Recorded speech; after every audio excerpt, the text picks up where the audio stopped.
Welcome to Hope is Here. My name is Greg Horn, and it is NCAA Championship basketball time, and the NCAA Championship game was just completed last night, but we are going back down memory lane as we're continuing a conversation that we started yesterday, celebrating the 40th anniversary of the 1978 NCAA Championship basketball team from the University of Kentucky, led by those seniors Jack Givens, Rick Roby, James Lee, and Mike Phillips. And we were talking with the Reverend David Blondell. He was kind of the unofficial chaplain. Obviously, the university did not have that spot, but head coach Joe B. Hall thought that was an important part of growing up as an athlete, a student athlete, to have some spiritual balance in your life. So he provided an opportunity for players if they wanted to attend, and he did the pregame devotions, give them a little bit of spiritual food. And I liked, I think we talked a little bit about it yesterday, but as I was looking in the book on page 66, Reverend Blondell, he said,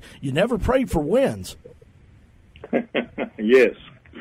You asked me something yesterday about my feelings about Sister Jean. Well,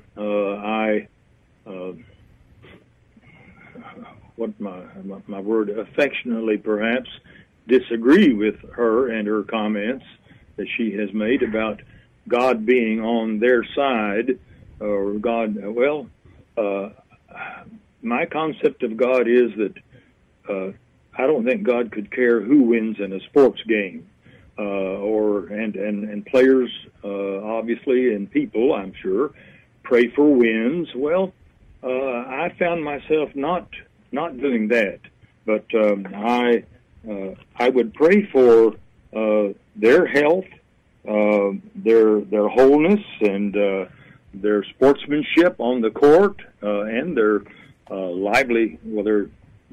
their lives off the court, but for fair play and their own health, safety, and stuff like that, because I don't know that I think that God is interested in individual scores for games as over against those who play the games. Well, I think one of the things, too, that is great about the pregame devotions that you did, and as I was reading in the book, 40 Minutes to Glory, that Coach Leonard Hamilton, who was an assistant coach, a young assistant coach on that 1978 NCAA championship team at Kentucky, said that had a big impact on him and something that he has carried over throughout his coaching career, including today at Florida State, who actually, had a chance to go to the Final Four. They just got beat by Michigan in the Elite Eight. So Coach Hamilton was quoted saying, Coach Hall was always big on the overall cultural development of the players, which I've learned and kept with me all through my career, he said.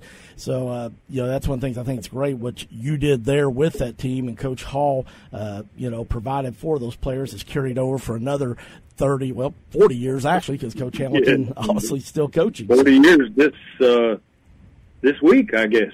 That's right. Last night. Exactly. Exactly. Yeah, I think maybe not the date on the calendar, but it is the date of the year.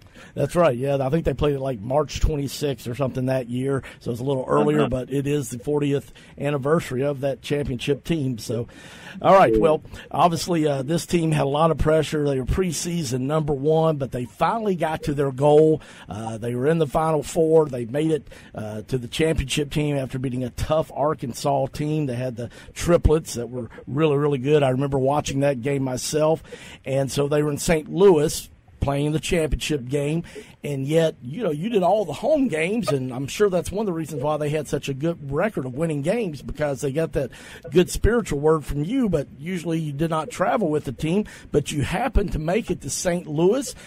Talk to us about how that happened. Well, it happened because a good friend of mine was going, and I talked to him about it, and I thought, and I said, gee, it'd be nice to go, but I don't have tickets, don't have any plans.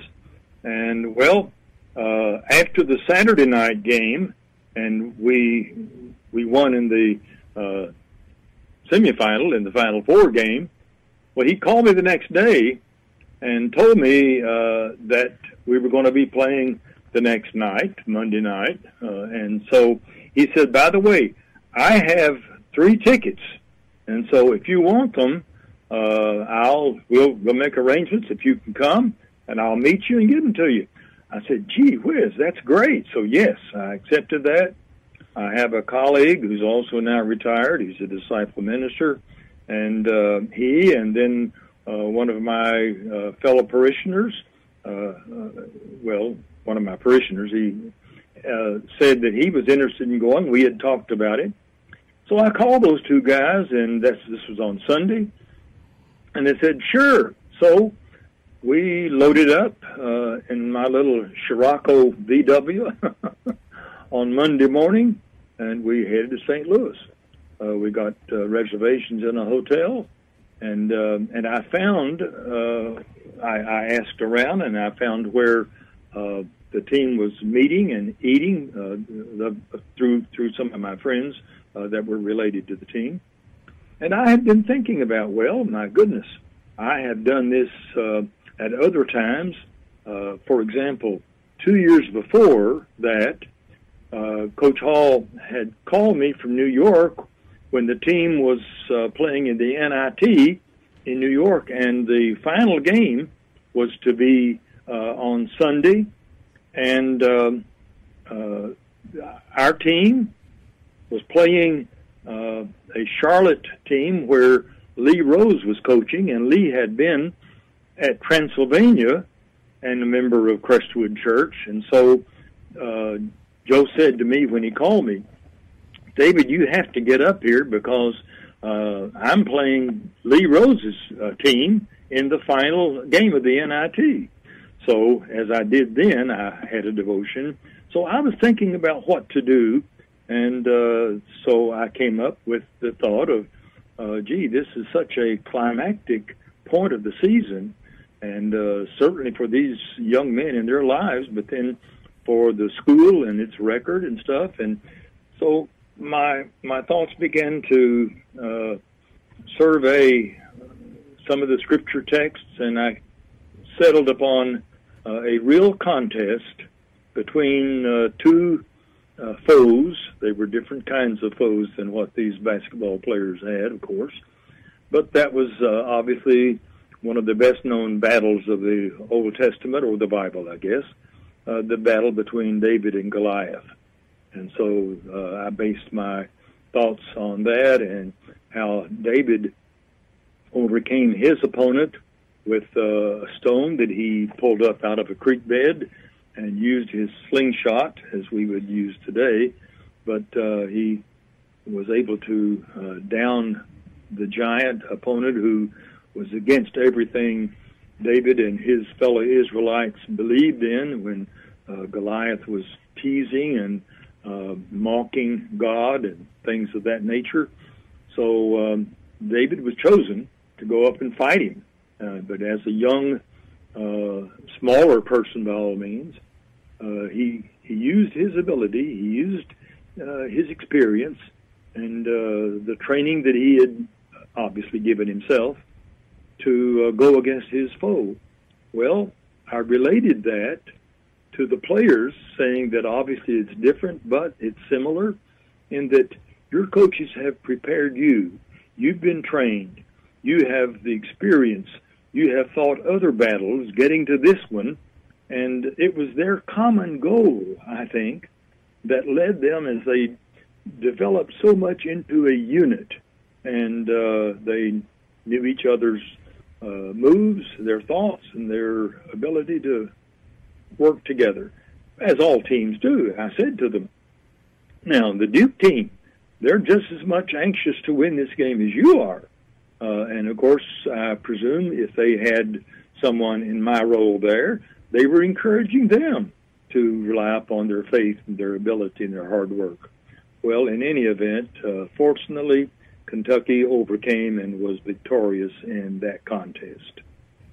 Well, they were, and I liked one of the things that I saw that you said in the book, and 40 Minutes to Glory, which was Coach Hall's term. Talking about this 1978 NCAA Wildcat Championship team. That was the Reverend David Blondell. That was kind of the unofficial team chaplain for Kentucky basketball that year under Coach Hall. And where Coach Hall went to church, he was the senior pastor at Crestwood Christian Church. But you talked about in your devotion there that you said only you can make the Kentucky Wildcats victorious over the Duke Blue Devils and take home that trophy. Whatever the margin of victory, it only takes one decisive shot to do the job, which obviously David did with the Stones there. But I did want to know, did you pray specifically over Jack Givens that night? I mean, he had 41 points. My goodness. Jack and I've talked about that through the years. No, I didn't single him out or give him any kind of special words or thoughts or prayers, but it was just amazing the way he played. Well, and the others, of course, but his scoring 41 points, it was ridiculous from a standpoint of a player being able to do that, but he did.